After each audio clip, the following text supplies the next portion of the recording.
Welcome back to the Deep Dive, and a huge thanks to Safety One Source for making this one possible.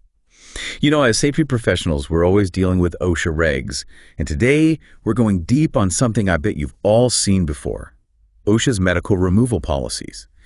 And specifically, how to make sure those removals end up on your 300 log the right way. Because let me tell you, there's some tricky stuff in there that can really trip you up. Might be logging more than you need to, or even missing some important ones. Yeah, it's funny. Even some really experienced safety pros can miss the fine print on this stuff. Yeah, totally. So let's start right from the top. The OSHA website, .gov, the official word, it says if an employee has to be medically removed because of, the surveillance requirements in an OSHA standard, you got to log that case on the 300. Great. And just to be clear, we're talking about removals because of exposure to certain things. The big ones: lead, cadmium, methylene chloride, formaldehyde, benzene. Those are the ones where OSHA's really stepped in and said, okay, if somebody hits this level, they got to be removed. Gotcha. So far so good, right? But here's where it gets a little fuzzy. The OSHA site, it says you have to put that case on the log as either days away from work or restricted work. And get this, it's up to you to decide which one it is based on how you're handling the removal. And this is where being really consistent with your records is super important. I mean, you've got that flexibility, but you got to pick a system that really works for your company and stick with it. Otherwise, it's going to be confusing and maybe even raise some eyebrows during an audit. And, going through all these OSHA docs, I found something that actually made me laugh. It says, if the removal's because of a chemical exposure, you got to check the poisoning box on the log. Poisoning? Sounds kind of intense, right? It does have a ring to it. But remember, for OSHA poisoning, it's got a wider meaning. It basically means any bad effect from a chemical, so it's not always some crazy, cloak and dagger situation. Could be something as simple as, a rash from working with a solvent. Makes sense. So not every chemical's a scene from a spy movie.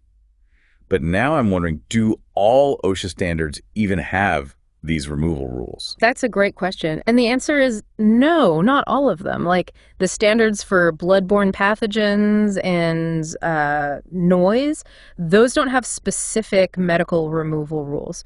So it's really, really important to know exactly which standards apply to your workplace and which ones are going to trigger those removals. Yeah, that's key. And speaking of key points, both of our sources, they point out this big gotcha that I think a lot of safety folks might miss. You don't actually have to record the case if you poll the employee before they hit those removal levels in the standard. This is where being proactive can really make a difference. Let's say you're watching an employee who works with, a certain chemical, and you start to see maybe some early signs, some skin irritation, or something in their blood work. You might decide, okay, let's move them to a different job, even though their exposure hasn't actually hit the level where OSHA says you got to remove them. So you're basically getting ahead of it, trying to prevent a bigger problem down the line. Exactly. And because you acted before those OSHA levels were hit, you wouldn't have to log it on the 300. Wow, that is a big difference. It really shows how important it is to know those OSHA standards like the back of your hand, right? Absolutely. Yeah. Knowing each standard inside and out, especially these removal rules, it's critical. It lets you make smart choices, protect your people, and keep your records straight. All right, so we've talked about, when you have to record a medical removal. But I think it would be helpful to kind of see it in action, like walk through a real example. Absolutely, yeah. So let's say you're a safety manager at a plant, and you've got an employee working with, we'll say, toluene. That's a solvent that can, mess with your nervous system if you get too much of it. Right. And let's say this employee, they're starting to have some early symptoms, headaches, maybe a little dizzy, having trouble focusing. You send them to get checked out just to be safe. Right. Now, let's say the doctor says, yep, those symptoms, it's the toluene, and they recommend removing the employee from exposure. But here's the thing. Their actual exposure levels aren't quite high enough to hit that OSHA removal trigger. So you're kind of in a tough spot then, right? Yeah. Not legally required to remove them, but you definitely don't want to take any chances. Exactly. And this is where, a good safety pro would probably say, okay, we're pulling them from the toluene, even though OSHA isn't making them do it. Which, like we said earlier, means you don't have to log it, right? Right. You took care of it before it got to that point where OSHA says you have to record it. It's a perfect example of how knowing these removal policies, it can really let you make good decisions both for your employees and for your records. Okay, so let's flip it around. What if that same employee, they did hit the OSHA level for removal? What happens then? Well, first things first, you got to get them away from that toluene, no question. Then you got to figure out, Can you move them to another job where they won't be exposed? And that's where the days away versus restricted work thing comes in, right? Yep.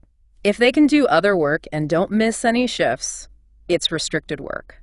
But if they can't work at all, or you just don't have anything else for them, then it's days away. And since it's a chemical, we got to check that poisoning box too, right? You got it. Even though that word poisoning, it sounds scary, it's just how OSHA labels any bad effects from a chemical. You know, what makes this whole removal thing so tricky is there's a lot of, judgment calls. It's not always clear cut.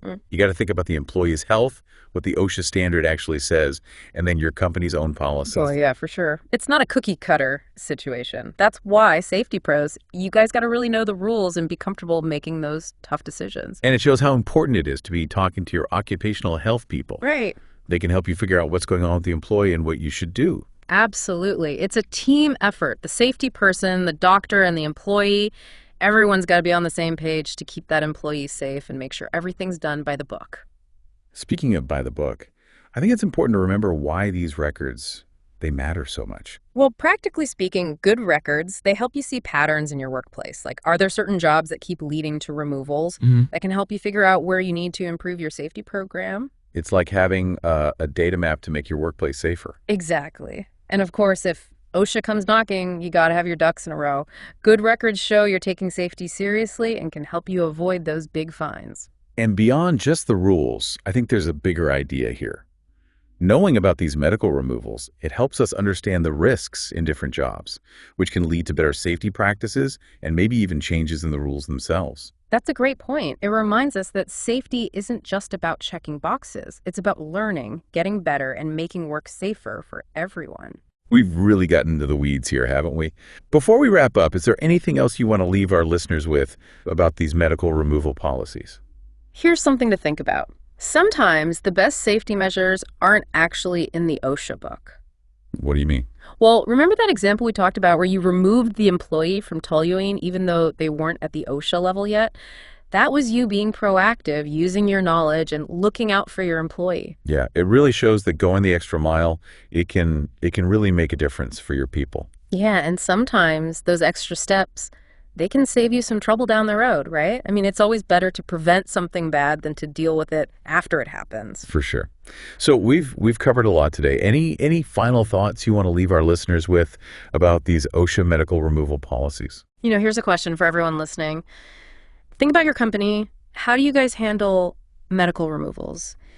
Do your procedures, do they really spell out what to do with those voluntary removals? Are there any areas where you might need to, give your team a little more guidance?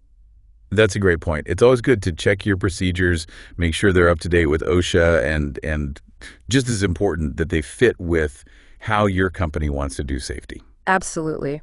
And remember, Safety One Source, they're here to help you every step of the way. Tons of resources, training, even consulting to help you with those tricky OSHA rules and, build a safe and healthy workplace. Couldn't have said it better myself.